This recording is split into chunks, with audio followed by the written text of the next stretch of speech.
ராஜகிரகம் நவகிரகங்களுடைய தலைவன் முதல்வன் பெயர் எடுத்த சூரிய பகவானை ராசி அதிபதியாக கொண்ட சிம்ம ராசிக்கு வணக்கங்க. ராஜகிரகம்ட்டு சாதாரண உங்களுடைய அதிபதிக்கு பதவி கொடுக்கல, இவருடைய தலைமைத்துவம் அந்த மாதிரி. இவரை பொறுத்துதான் ஜோதிட பலன்களே சொல்ல முடியும்.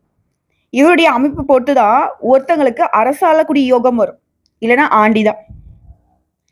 அதே போல இவரை அனுதினமும் வழிபாடு செஞ்சா சிம்ம ராசிக்கு மட்டும் இல்லைங்க, மற்ற எல்லா ராசிகளுக்குமே ஆசைகள் அனைத்தும் நிறைவேறும். அரசாளக்கூடிய யோகமும் ஆரோக்கியமே சீராகும். காலகாலமா நம்ம முன்னோர்கள் செஞ்சுட்டு வர வழிபாடுகள்ல சூரிய வழிபாடும் ஒண்ணு இல்லையா? கண் கண்ட தெய்வமாக கண்ணுக்கு முன்னாடி உலா வரக்கூடியவர், உண்மையாவே உலகம் முழுக்கவே உயிர் வாழ்றதுக்கான எல்லா ஜீவராசிகளுக்குமே பலன் தரக்கூடியவர், வெளிச்சம் தரக்கூடியவர். நினைச்சு பாருங்களேன், சூரிய பகவான் உதயமே ஆகலைன்னா என்ன ஆகும்? இவர் இல்லாட்டி உலகம் இல்லைங்கிறது தான் உண்மையான விஷயம். இதை நீங்க ஆன்மீக ரீதியா எடுத்துக்கிட்டாலும் சரி, இல்ல அறிவியல் ரீதியா எடுத்துக்கிட்டாலும் சரி, இதுதான் உண்மை. இதோட பெரியவங்க சொல்லுவாங்க, கண்ணு கெட்டதுக்கு அப்புறம் ஏன்டா சூரிய நமஸ்காரம் பண்றேன். அதாவது வருமுன் காக்காம ஏதாவது தப்பு பண்ணிட்டோம், நான் அப்பயே சொன்ன நீ செய்யாம போயிட்டேன் அப்படின்ற கஷ்டத்துல வரப்போ பெரியவங்க அந்த மாதிரி ஒரு பழமொழியை சொல்லுவாங்க. அதற்கு அர்த்தம் என்ன தெரியுமா? கண்ணிற்கு பலம் கூட்டுவதுமே சூரிய பகவானுடைய ஒளி. அவரை நீங்க தெய்வமா நினைச்சா தெய்வம், அவரை நீங்க மருத்துவ ரீதியா பார்த்தீங்கனாலே மருத்துவம் தான். இதோட சூரிய பகவானுடைய ஒளி அப்படிங்கிறது அதிகாலையிலையும், அது இல்லாத பட்சத்துல மாலை நேரத்துல நம் மீது விழுவதுங்கிறது நம்முடைய ஆரோக்கியத்தை சீராக்கூடிய ஒரு விஷயம். சரிங்களா? இதோட சிம்ம ராசிக்காரனே உடைய அதிபதியுடைய பலம் எந்த அளவுக்கு உங்களுக்கு சாதகமா இருக்கோ அந்த அளவுக்கு இந்த உலகத்தையே நீங்க ஆள முடியும். ஜகத்தை ஆளக்கூடிய யோகம் உண்டு. இதுவும் அனுதினமும் சூரிய பகவானுடைய கவசம் பாடி சூரியனை வழிபாடு செஞ்சிட்டீங்கன்னா துன்பங்கள் துள்ளி ஓடும், சோர்வில்லாத வாழ்வு அமையும், கண் நோய் நீங்கும், புகழ் பெருகும், அரசியல் செல்வாக்கு மேலோங்கும். கதிரவன் வழிபட்டால் அதிசயிக்கும் வாழ்க்கை அமையும். காசினி இருளை நீக்கி கதிரொளியாகி எங்கும் பூசனை உலகோர் போற்ற புசிப்போடு சுகத்தை நல்க வாசி இகழுடைய தேரின் மேல் மகா கிரிவலமாகி வந்த தேசிகா என்னை ரட்சிப்பாய் செங்கதிரவனே போற்றி போற்றி. காசினி அப்படின்னாக்க உலகம். இந்த உலகத்துல கூடிய இருளை போக்கி ஒளியை பாய்ச்சி ஒரே கிரகம் சூரியன் தான். அவர்கிட்டே நம்ம கேட்கிறோம், என்னுடைய இருள்மயமான வாழ்க்கை ஒளிமயமான வாழ்க்கையா மாத்தி கொடுங்க சூரிய பகவானே அப்படின்னு வழிபாடு செய்வதனால நம்ம வாழ்க்கை சிறக்கும், ஒளிமயமான எதிர்காலத்திற்கு வழிகாட்டுவார். செய்வரை வணங்கி இந்த பதிவை நம்ம தொடங்கும். இப்போ தலைப்பு பார்த்திருப்பீங்க, எச்சரிக்கை, உங்களை அடையாளமின்றி ஒழிக்க பார்க்கக்கூடிய சொந்த பந்தங்கள். சிம்ம ராசிக்காரங்களை இதெல்லாம் எழுதி வச்சுக்கோங்க, இதெல்லாம் நடக்கும்னு சொல்லியிருக்கேன் இல்லையா? அது என்ன அப்படின்னா, எனக்கு இனி கஷ்டம் மட்டும்தானா அப்படின்னு கேட்டீங்கன்னாக்கா அதுவும் கிடையாது. எச்சரிக்கையா இருக்க சொல்றமே தவிர்த்து உங்களுக்கு கெட்டது நடக்குன்னு சொல்ல கிடையாது. நவகிரகங்களையே சுபகிரகம்னு பெயர் எடுத்த மங்களகாரகன் குருவினுடைய பெயர்ச்சியின் காரணமா சிம்ம ராசிக்கு அதிர்ஷ்டமோ அதிர்ஷ்டங்க அள்ளி கொடுக்க போறாரு குரு பகவான். இனி சிம்ம ராசிக்கு ராஜா வாழ்க்கை தான். பேருக்கு தான் ராஜாமா, எல்லாரும் அப்படிதான் சொல்றீங்க. ராஜாமா இருக்கீங்க, சிங்கமா இருக்கீங்க, யாருக்கும் அப்படி இருக்க மாட்டேங்க இப்படி இருக்க மாட்டேங்கன்னு வாழ்க்கை எங்களை வச்சு செஞ்சுக்கிட்டு இருக்கு. பாக்குறான் இந்த குருவாதி எங்களை காப்பாத்துறாரான்னு. கட்டாயம் காப்பாத்துறாரு. இதனால வரைக்கும் என்னென்ன பாதிப்போ, ஏன் அஷ்டம சனியாவே இருந்தாலும் கொஞ்சம் இருப்பா, மெதுவா அவரை சோதனை பண்ணுவியா, கொஞ்சம் நான் அது வரைக்கும் நீ பண்ணக்கூடிய அட்டூழியத்தை தாங்கக்கூடிய அளவுக்கு கொஞ்சம் தெம்ப கொடுத்துட்றேன் அப்படின்ற அளவுக்கு தான் குரு பகவான் இந்த சனீஸ்வர பகவான் தரக்கூடிய அமைப்பு ஒதுக்கி வச்சு உங்களுக்கு ஒரு சில விஷயங்களை அதிர்ஷ்டத்தை கொடுக்குறாரு. தம்பி இதெல்லாம் பார்த்தீங்கன்னாக்க அனுபவிச்சுக்கோ, பயன்படுத்திக்கோ, ஏன் எதிர்காலத்துக்கும் சேர்த்த மாதிரி ஒரு சில விஷயங்களை திட்டமிட்டு செயல்படுத்தி வச்சுக்கோ, பின்னாடி வரக்கூடிய சோதனையில நீ தாங்கணும்னா இதெல்லாம் நீ பத்திரப்படுத்திக்கோ அப்படிங்கிற மாதிரி நிறைய வாய்ப்புகளை கொடுக்க போறாரு.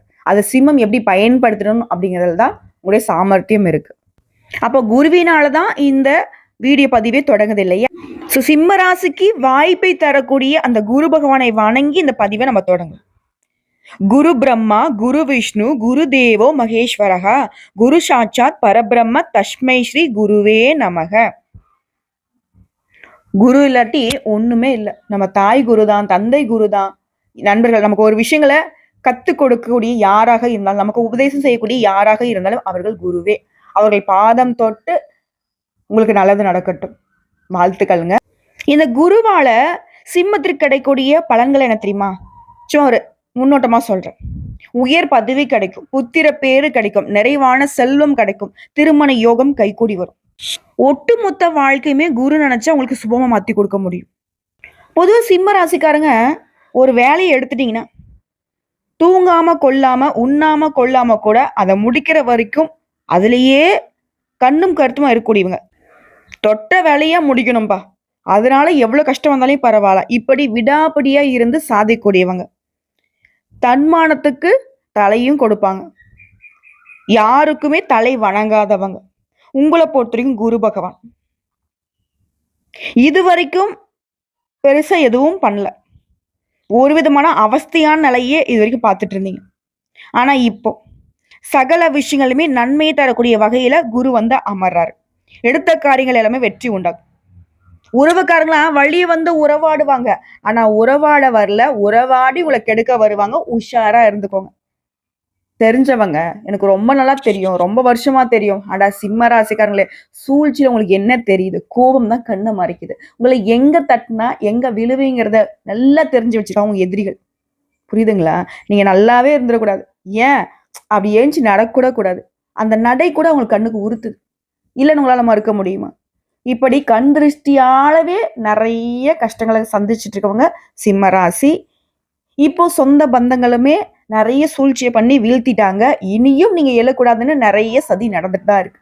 அதற்கு மாட்டிக்காதீங்கன்ற வகையில குருக்கு தரக்கூடிய எச்சரிக்கையும் உண்டு, அதிர்ஷ்டமும் உண்டு. எச்சரிக்கைய விழிப்புணர்வோட ஏத்துக்கோங்க, அதிர்ஷ்டத்தை அழகா பயன்படுத்திக்கோங்க. வெளியிடங்கள்ல முதல் மரியாதை கிடைக்கும், ஆரோக்கியம் சிறப்பா இருக்கும், உடன்பிறப்புகள் சகோதர சகோதரிகள் வகையில உதவிகள் கிடைக்கும், குறிப்பா உங்களுடைய மூத்த சகோதரர் வகையில ஆதாயம் உண்டு, அரசு காரியங்கள் விரைந்து முடியும், குடும்பத்தில் இருக்கக்கூடிய குழப்பங்கள் நீங்கி சந்தோஷம் பெருக போகுது. இதோட உங்களுடைய 3ஆம் வீட்டை குரு பார்க்கிறார். இளைய உடன்பிறப்புகள் கிட்ட உங்களுக்கு இருந்த அந்த கசப்புணர்வு நீங்க போகுது. சமுதாயத்துல அந்தஸ்து உயரும், உங்களுடைய முன்னேற்றம் பலரையுமே வியக்க வைக்கும், தைரியம் தன்னம்பிக்கை பிறக்கும். இதோட குரு பகவான் 5ஆம் வீட்டையும் பார்க்கிறார். குழந்தை பாக்கியம் கிடைக்கும், பிள்ளைகளுக்கு திருமணம் அப்படிங்கிறது சிறப்பா நடக்கும். அதாவது சிம்ம ராசியை பொறுத்த வரைக்கும், சிம்ம ராசி ஆண்கள் பெண்கள் சின்னவங்க பெரியவங்க, உங்களுக்கு இந்த திருமண யோகங்கிறது வீட்லயும் சரி இல்ல திருமணம் ஆகாத சிம்ம ராசிக்கும் சரி தடைப்பட்டுக்கிட்டே இருந்திருக்கும். சுபகாரியங்கள்லாம் சொல்லவே வேணாம், பேச்சு கூட அதை பத்தி பேசிட்டோம்னா அது சண்டை சச்சரவு தான் முடியும், ஏதாவது ஒரு மனக்கசப்பு கொடுத்து தான் முடிஞ்சிருக்கும், குடும்பத்துல ஒத்துமை இல்லாம இருந்திருக்கும். இனி அந்த ஒரு நிலை கிடையாது, எல்லாமே சரியாக போகுது. பூர்வீக சொத்து பிரச்சனைகள் உங்களுக்கு நல்ல தீர்வு கொடுக்கும். தந்தை வழி சொத்துக்கள் கேட்டு வாங்க போறீங்க. ஒரு ராசிக்கு 7ஆம் வீட்டையும் குரு பார்க்கிறார். இதுவரைக்கும் உங்களுக்குள்ள இருந்து வந்த சோர்வு விலகி மனசுல புது தெம்பு பிறக்க போகுது. எதிர்பார்த்த வகையில பணம் வந்து சேரும். முடிஞ்ச வரைக்கும் சேமிக்க பாருங்க. சொந்த பந்தங்களுக்கு எல்லாம் செலவு பண்ணதெல்லாம் போதும். அதே போல சொந்த பந்தங்களுடைய வருகையினால வீடே களை கட்டும். குலதெய்வ பிரார்த்தனைகள் நிறைவேற்றுவீங்க. ஏமா வீடு களை கட்டும்னு சொல்ற, அப்ப சந்தோஷமா இருக்கும்னு சொல்ற, அப்புறம் ஏன் உறவுக்காரங்களை நீ வந்து தப்பா சொல்லிட்டு இருக்க? வர்றதே வந்துட்டு உங்களுடைய சந்தோஷத்துக்கு எடுக்க தானே, பாத்துக்கோங்க. உங்களுடைய சுகாதிபதி பாக்கியாதிபதி செவ்வாய் அவருடைய நட்சத்திரத்துல குரு பகவான் போகிறப்போ எல்லா வகையிலுமே வெற்றி கிடைக்கும். இந்த சுபகாரியங்கள் புதுமனை புகுதல் திருமணம் இதெல்லாம் நல்லபடியா முடியும். இதோட குரு பகவானுடைய பயணிப்பு கணவன் மனைவிக்கிடையே விட்டு கொடுத்து போறது நல்லது. வியாபாரத்துல பங்குதாரர்களை பகைச்சிக்காதீங்க. உடைய பூர்வ புண்ணியாதிபதியும் அஷ்டமாதிபதியுமான குரு பகவான் அவருடைய நட்சத்திரத்திலே போறப்போ பிள்ளைகளுக்கு நல்ல வேலை கிடைக்கும். அவங்களுடைய உயர்கல்வி உத்தியோகம் இது சார்ந்து வெளிநாட்டுக்கு அனுப்பிச்சு வைப்பீங்க. பூர்வீக சொத்து விவகாரம் உங்களுக்கு சாதகமா முடியும். பணப்புழக்கம் திருப்திகரமா இருக்கும். இதோட திடீர் செலவுகளும் வரும். ஆனா அந்த செலவுகள் சுப செலவுகளா இருக்கும், பயப்பட வேணாம். அதற்கேற்ப அதை விட பல மடங்கு உயர்வாகவே பண வரவு வரும். குடும்பத்தில் நல்லது நடக்கும். புதிய முயற்சிகளை ஆர்வம் காட்டுவீங்க. பழைய நண்பர்கள்லாம் தேடி வருவாங்க. யாரையுமே விமர்சனம் மட்டும் பண்ணிடாதீங்க. இதே வியாபாரம் பண்றீங்க அப்படின்னாக்கா புதிய முதலீடுகள் செய்வீங்க. கடையை வந்துட்டு பெருசுபடுத்துவீங்க. புதுசா ஒப்பந்தங்கள் கையெழுத்தாகும். வாடிக்கையாளர்களை வந்துட்டு கவருவதற்காக புதிய சலுகைகளை அறிவிப்பீங்க. உணவு இரும்பு புரோக்கரேஜ் இந்த மாதிரி தொழில் செய்றவங்களுக்கு குறிப்பிட்டு சொல்ற ஆதாயம் உண்டு. மற்ற தொழில் எதுவாக இருந்தாலும் சரி ஆண்கள் பெண்கள் வியாபாரம் பெருகும். பங்குதாரர்கள் கிட்ட இல்ல சக வியாபாரிகள் கிட்ட உங்களுக்கு உடைய அந்த மனத்தாங்கல் விலக போகுது. உத்தியோக பணிகளை பொறுத்த வரைக்கும் உங்களை உருகுலைய வைத்த மேல் அதிகாரி வேற இடத்துக்கு போயிடுவான், அப்பாடா போய் தொலைஞ்சான்ற அளவுக்கு நிம்மதியா இருக்க போறீங்க. தள்ளி போன பதவி உயர்வு கிடைக்கும், சம்பள உயர்வு கிடைக்கும். இனி என்ன நினைக்கிறீங்களோ அது எல்லாமே தலையிடாம கிடைக்கும். தலைமை பொறுப்பு தேடி வரும். கன்னித்துறையில் இருக்கிறவங்களுக்கு வெளிநாட்டு நிறுவனங்கள் வந்து அதிக சம்பளத்துடன் கூடிய அழைப்பு வரும். கைத்தொழில் இருக்கிறவங்களுக்கு பரிசு பாராட்டுகள் கிடைக்கும். ஒட்டு மொத்தமா இந்த குரு பகவான் புதிய அணுகுமுறையை கொடுத்து வெற்றி பெறுவதற்கான வாய்ப்பையும் கொடுக்கிறார். அதாவது குரு பகவான் என்ன பண்றாருன்னா, ஒரு புதையல் இருக்குப்பா, அதுக்கான மேப் இதுதான், போறதுக்கான வழி எல்லாமே இதுல இருக்கு, அதுக்கு எப்படி போகணும், அங்க போனா நீ எப்படி பாதுகாப்பா இருக்கணும், எல்லாத்தையும் வந்துட்டு நான் மேப்ல போட்டிருக்கேன், அதை நீ படிச்சு பார்த்து அதை செயல்படுத்தி அந்த புதையல் எடுக்கிறது உன்னுடைய சாமர்த்தியம். அந்த வகையில தான் குரு பகவான் எச்சரிக்கை கொடுத்து அதிர்ஷ்டையும் கையில கொடுத்துருக்காரு. நல்லா இருக்க போறீங்க. குருவருள் இருந்தா திருவருள் கிடைக்கும்ன்றது உங்களுக்கு சாத்தியமாக போகுது. குறிப்பிட்டு சொல்றேங்க, ஒரு சில விஷயங்கள் எதிர்பார்ப்பு வச்சிருப்பீங்க. வேலை இல்லம்மா, வேலை கிடைக்குமா? கண்டிப்பா வேலை நல்ல வேலை கிடைக்கும். தன்னம்பிக்கை தைரியம் அதிகமாகும். சுபகாரியங்கள் அடுத்தடுத்த வீட்டில் நடக்கும். திருமணம் ஆகாதவங்களுக்கு திருமணம் கைகூடி வரும். சொந்த வீடு இல்லாதவங்களுக்கு சொந்த வீடு அமையும். நிலம் வாங்குவீங்க, வீடு வாங்குவீங்க, வாசல் வாங்குவீங்க, ஆடை நகைகள் ஆபரணங்களை வாங்கக்கூடிய யோகம் இருக்கு. அதிர்ஷ்டம், குழந்தை பாக்கியம் இல்லாதவங்களுக்கு குழந்தை பாக்கியம் கிடைக்கும். குடும்பத்தில் மனக்கசப்புகள் நீங்கி மகிழ்ச்சி அதிகமாகும். கணவன் மனைவிக்கிடையே இருந்த பிரச்சனை சரியாக போகுது. நீங்களே ஆச்சரியம் அடையக்கூடிய அளவுக்கு குரு அதிர்ஷ்டத்தை கொடுக்க போறாரு. பணவரவு சிறப்பா இருக்கும். பெற்றோர்கள் மூலம் நல்ல ஆதாயம் உண்டு. வசதி வாய்ப்புகள் அதிகமாகும். எதிர்பாராத அதிர்ஷ்டம் கிடைக்கும். மனசுல திருப்தி ஏற்படும்.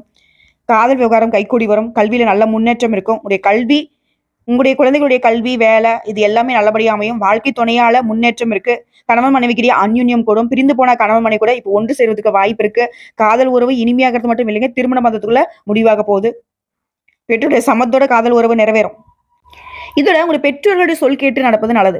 எனக்கே வயசாயிடுச்சு, அவங்க கிட்ட போய் என்ன கேட்கறது அப்படிலாம் நினைக்காதீங்க. பெற்றோர்கிட்டையும் சரி, பெற்றோர் இல்லாதவங்க பெற்றோர்கள் வகையில இருக்கக்கூடிய பெரியவருடைய ஆதரவை தேடுங்க, நல்லது. அதே போல வண்டி வாகனம் வாங்கக்கூடிய யோகம் இருக்கு. இதை தாண்டி பெண்களை பொறுத்திருக்கும் நீண்ட காலமாக திட்டமிட்ட காரியங்களை இப்போ செயல்படுத்துவீங்க, வெற்றியும் அடைவீங்க. உத்தியோக பணிகளுக்கு நல்ல ஏற்றம், பதவி உயர்வு, சம்பள உயர்வு எல்லாம் கிடைக்கும். வெளிநாடு பயணங்களால ஆதாயம் கிடைக்கும். பெற்றோர் வழி சொத்துக்கள் இருந்த தடைகள் நீங்கி தொழில் விருத்தியாகும். அடுத்த ஆரோக்கியத்தை பொறுத்தவரைக்கும் கொஞ்சம் கவனமா இருங்க. பட் இருந்தாலும் ஆரோக்கியத்தில் பெருசா பாதிப்பு வராது.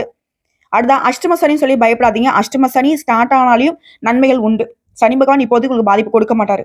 ஆனா ஆரோக்கியத்துல கவனம் வச்சுக்க சொல்றாரு. வயிறு செரிமானம் சம்பந்தப்பட்ட பிரச்சனைகளை கொடுப்பாரு. பிள்ளைகள் விஷயத்துல கூடுதல் அக்கறை எடுத்துக்கோங்க. இல்லைன்னாக்கா தேவையில்லாத சங்கடங்கள் வரதுக்கு வாய்ப்பு இருக்கு. பணவரவு நல்லா இருக்கு.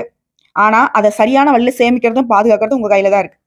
ஸோ ஒட்டுமொத்தமா குரு பகவான் தரக்கூடிய வாய்ப்புங்கிறது நல்லாவே இருக்கு. அதை திட்டமிட்டு செயல்படுத்துங்க. இதோட திரும்ப திரும்ப சொல்ற ஒரு விஷயம் தான், உறவுகள், அது நண்பர்களோ, தெரிஞ்சவங்களோ, தெரியாதவங்களோ, அக்கம் பக்கம் இருக்கிறவங்களோ, யாராக இருக்கட்டும், எந்த உறவாக இருக்கட்டும், மனித உருள் இருக்கக்கூடிய யாராக இருந்தாலும் சரி, எச்சரிக்கை அவசியம். கடவுளை தவிர்த்து வேறு யாரையும் நம்பிடாதீங்க. குறிப்பா பண விஷயத்துல உஷாரா இருங்க.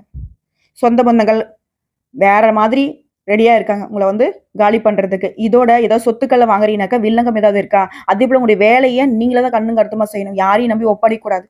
அது எப்பேற்பட்ட ஜாம்பவானவா இருந்தாலும் நீ இறங்கி செய்யுங்க. இதோட அதிகார தோரணையில இருக்கீங்க, முழுசா பார்த்தீங்கன்னாக்கா மற்றவங்களை ஆளுமை பண்ணிட்டீங்க அப்படின்னாக்கா நீங்க தான் ரொம்ப உஷாரா இருக்கணும். அதே போல வாயால பொழைக்கூடியவங்க, அரசியல்வாதிகள், அதுக்கப்புறம் வழக்கறிஞர்கள், இந்த மாதிரி துறையில் இருக்கிறவங்க பேசினாதாமா எனக்கு வருமானம் சொல்லக்கூடியவங்க, நீங்களா ரொம்ப கவனமா வார்த்தையை பயன்படுத்தணும். எந்த இடத்துல பார்த்தீங்கன்னாக்கா நீங்க பேசக்கூடிய நல்ல வார்த்தைகளுமே தவறாக போறதுக்கு வாய்ப்பு இருக்கு, பகை உண்டாக்குறதுக்கு வாய்ப்பு இருக்கு. உஷாரா இருந்துக்கோங்க. மற்றபடி எல்லாமே சிறப்பா இருக்கு. நீங்க நினைச்ச காரியங்கள் எல்லாமே கைக்கூடி வரும். பணத்துக்கு பஞ்சம் கிடையாது. எதுவுமே உங்களை சங்கடப்படுத்தக்கூடிய நிலையில இல்லை. சங்கடங்கள் உறவுகளால மட்டும்தான் வரும். அதை மட்டும் நீங்க கவனமா கையாண்டுட்டா சிம்மத்திற்கு சிம்மாசனம் நிச்சயம். இதோட அந்த குரு தரக்கூடிய இந்த அதிர்ஷ்டங்கள் நிலைச்சிருக்க நீங்க செய்ய வேண்டிய ஆலய வழிபாடு, முதல்ல சனீஸ்வர பகவான் நம்ம கஷ்டமா சனி இருக்கிறனால அவரை கொஞ்சம் சரி கட்டிடுவோம். திருநள்ளாறுக்கு முடிஞ்ச குடும்பத்தோட போயிட்டு வாங்க.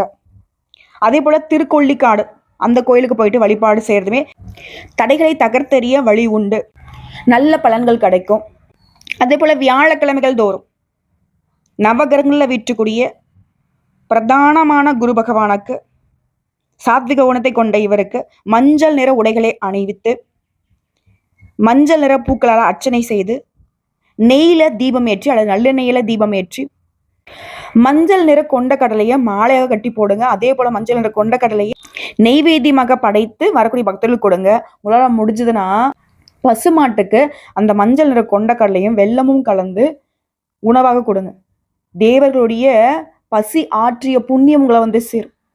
கோமாதா வழிபாடு உங்களுக்கு குலம் காக்கூடிய வழிபாடு, அதை ஞாபகம் வச்சுக்கோங்க. இதோட எப்பெல்லாம் முடியுதோ அப்பெல்லாம் இல்லாத ஏழை எளிய மக்களுக்கு உங்களால் முடிஞ்ச உதவிகளை செய்யுங்க. ஒரு பணம் உதவி பண்றதோ, இல்லை பொருள் உதவி பண்றதோ, இல்லை பணம் கொடுக்கறதோ, அவங்களுடைய வாழ்வதற்கு ஏதாவது ஒரு வகையில் உதவி செய்யறதோ, ஏதாவது ஒன்று பண்ணுங்க, நல்லது நடக்கும்.